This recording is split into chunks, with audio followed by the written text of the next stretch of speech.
ካሳንቺስ ነው ያደግኩት። በእውነት እኔ ካሳንቺስን እንደዚህ ተለውጦ በማየቴ ላይ በጣም ከማንም በላይ ደስተኛ ነኝ። በጣም ደስ ብሎኛል። ትምህርት ቤቶቻችን አሁን ያየነውን የሴቶች አደባባይ፣ የልቤ ፋና ትምህርት ቤት እንዳውም ትምህርት ቤት አልመሰለኝም ነበር። እኔ አሁን ሳየው በጣም ከፍተኛ ለውጥ አለ። እንደዛ ተደስቼ አላቅም። እዛው አዲስ አበባ ውስጥ እየኖሩ እንዲህ የተሰሩ ስራዎችን አላየንም ነበር። እንዳጠቃላይ ልማቱ አንጻር በጣም ደስ የሚል ነገር ነው። ሰው ተኮር ነው። እያንዳንዱ ዜጋ ጋር ሊደርስ የሚችል ልማት ነው እየተሰራ ያለውና በጣም ደስ ብሎናል። ከተማዋ በአጭር ጊዜ ውስጥ ትክክለኛ የከተማ ገጽታ ያላበሳትን የልማት ስራዎችን ተዘዋውረው የጎበኙ መምህራን ሀሳብ ነው። የነገ ሀገር ተረካቢ ዜጋን በማፍራት በግንባር ቀደምትነት የሚቀመጡት ትውልድ ገንቢ መምህራኑ የኮሪደርና የሰው ተኮር የልማት ስራዎችን በከተማዋ ተዘዋውረው ጎብኝተዋል። የልማት ስራዎቹም ለሀገሪቱ የብልጽግና ጉዞ እድል የከፈተ ሆኖ ተመልክተናል ብለዋል።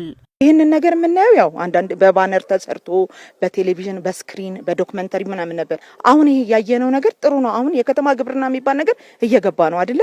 ስለዚህ ይሄ ያየነው የከተማ ግብርና ሄደን ራሱ ትምህርት ቤት ባለችን ቦታ ላይ እንድንሰራ ራሱ ሞታል ኢኒሼት ያደርገናል። እኛ የሚያነጻጻ ነገር ነው። ልቤ ፋናን አይተናል፣ ምስራቅ አይተናል።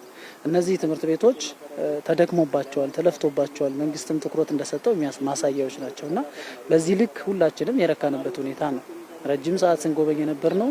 አንዱ የስፖርት ማዘውተሪያ ስፍራዎች በአብዛኛው ለሪክሬሽን ፐርፐስ እና ለተለያየ መዝናኛ የሚውሉበት እንደመሆኑ መጠን ይሄን ደስ የሚል ነገር ማየትና መረዳት ይያለሁ።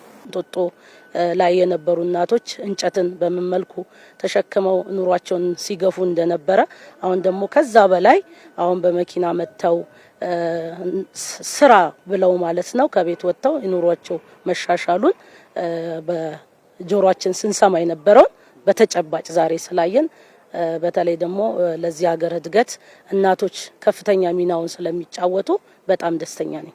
በልማት ስራው የተመዘገበው ውጤት በመማር ማስተማር ስርዓቱ ላይ በመድገም የተሻለ ውጤት እንዲመዘገብ ትልቅ የቤት ስራ የወሰድንበት ነው ሲሉም መምህራኑ ተናግረዋል።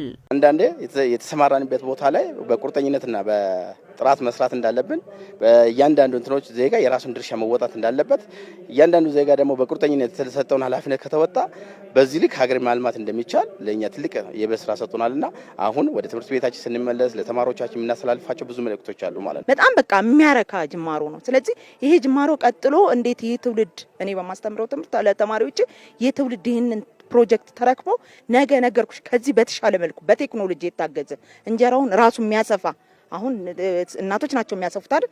ነገ ደግሞ የሚመጣው ትውልድ እንጀራውን እንዴት በቃ የሚያሰፋ አብሲት ራሱ የሚጥል ዲጂታላይዝድ የሆነ ነገር እንዲፈጥሩ ልጆቼ ላይ ከፍተኛ ጥረትና ልጆቼ በቴክኖሎጂ በጣም በቃ ያው መንግስት አሁን ሰፊ ስራ ነው ቴክኖሎጂው ላይ እየሰራ ያለው።